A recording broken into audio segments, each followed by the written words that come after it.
came from Cebu and moved to Davao City. The first struggle then was how to make, how we can, how to do discipleship among young people.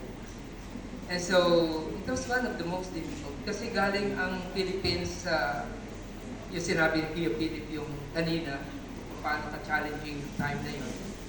And then, ang kingdom ng God ay nagka-thrive any context. Alam natin, ang churches in the Philippines became yung they met in movie houses, and that was during that time ng difficulties ng. And then later, nung magkaroon ng freedom, nag-slow down, and the Philippine Challenge has testified that it was the most difficult time. 1989, 1990, 1991. And so, Anna and I studied counseling while having such difficulty. Para nang maintindihan namin kung sino yung young people today. That was the time. And then, so, we took counseling para maintindihan namin kung paano kami makarelate, paano namin gagawin ang discipleship among young people. Especially coming from broken homes, children of OFWs, paano kami magtutulong sa discipleship when commitment is just so shallow. The relationship with their commitment actually was on the television. Kung pag ayaw mo na ng relationship, turn this off. Television.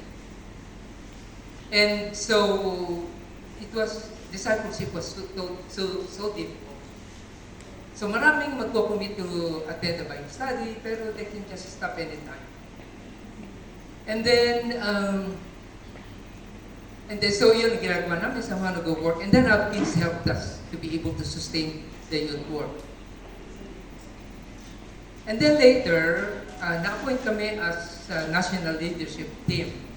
Nandito si Bob, apat kami. Si Bob at si Danny, ako at saka si Sok. And then yung ET at that time, in-invite namin ang mga misis kasi sila yung, alam niyo pag nandiyan ang misis, magtatrabaho talaga mga husband. So, invited the spouses. So yung ET that time, yun yung apat na boys together with their wives. Eventually, nag-resign si Danny, so tatlo lang kami. And then later, the General Assembly decided just to have one kasi magulo daw yung tatlo. Bukod sa tatlo kami na talagang weird ang aming pag-iisip. So, we decided just to have one. And dahil sa gifting ko, hindi ko nakita yung sarili ko really on providing the leadership for the navigators nationally. Kaya lang merong isang namusyensya na sabi niya, just to join the process. And so, I was hesitant and until nandun yung mga kids sa Davao and then I prayed and the Lord just showed me miracle. Sige, mag-join ng process. Eventually, naging director ako for 5 years and that was, the NLT is 2008 to 2012. My NDship started in 2013 to 2017. And we started this with prayer, seeking the word, and the Lord led us to Isaiah 54, verses 2 to 3. Enlarge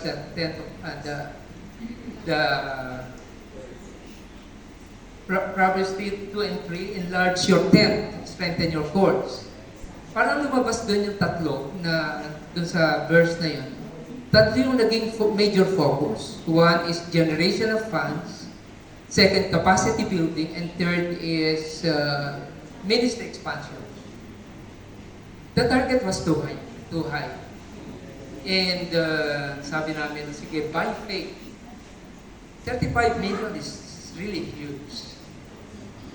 Sabi namin, and kailangan talagang i-waterproof ang building.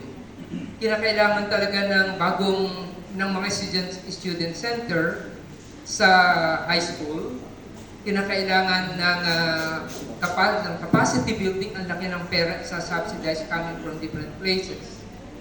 So somehow, sabi namin, 35 million, but let's trust God. Sad to say, hindi namin naabot ang 35 million. Pero gusto ko lang sabihin na mayroong somebody na nag-provide ng 1 million for the waterproofing At ang mga high school teachers na nag-start ng high school ministry, ang husband sila gaya ni Marcel, asawa ni Marcel, nagawa ng centers sa kanilang bahay across sa school na pinagtuturuan ni Marcel. Ang Smiley, kay Stephen Tan, nag-rent siya ng malaking lugar, a place for tutorial counseling, isang malaking lugar na students can go. And then, dalawang employees niya at saka dalawang navigators, sila Chris, no, nagturo ng values education sa Serious Mania kasi yun ang kanilang gi-adapt sa Araneta Avenue. And then we had Janet go, offer niya yung bahay niya para sa school na pinagtuturuan ni Joshua Manubat. We have our house in Davao. Si Sheila from Iloilo, naging principal sa Lake Cebu, and that is in South Cotabato, Tiburi. Ang budget doon ay millions, and yet the Lord spared us, the national leadership spared us from spending those millions of pesos.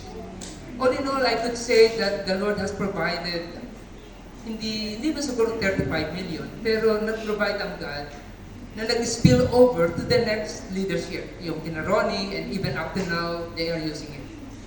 So, in-amaze lang kami ng God paano ang generation of funds.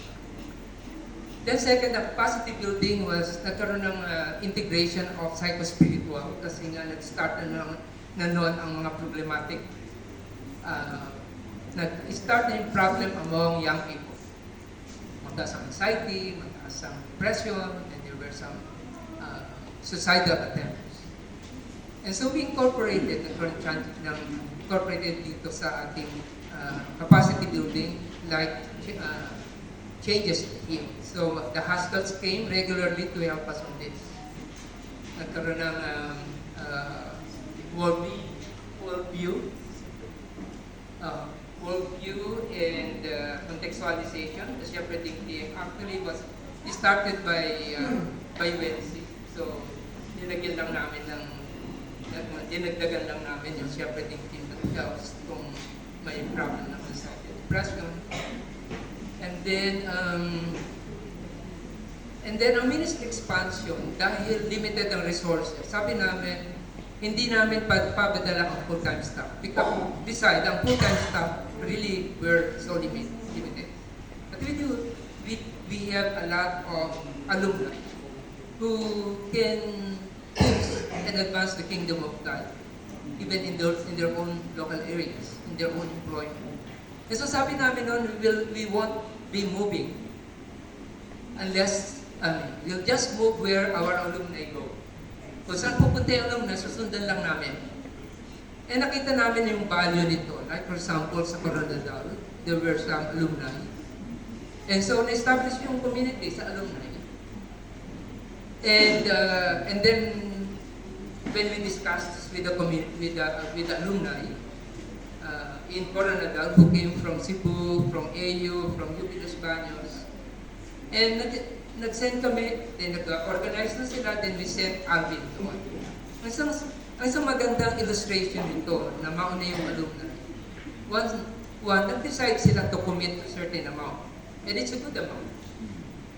Then second, pagdating ni Alvin, ay meron ng place at titiran, meron ng sofa, meron ng printer, meron ng gamit. When we went to Cebu, it was, ang sarap din nung meron kang community dagatnan kasi ang community din was okay, was already established. So parang, and then later, nakita namin yung practice na to, earlier, practice sa CDO. Nag-start ang ministry sa CDO because of the alumni. The Davao Navigators started by alumni and we just followed. So, sabi namin, para hindi masyadong magastos, ay susundan lang namin yung alumni. So, we'll just move where alumni go. And so, yun ang sa time. Thank you very much.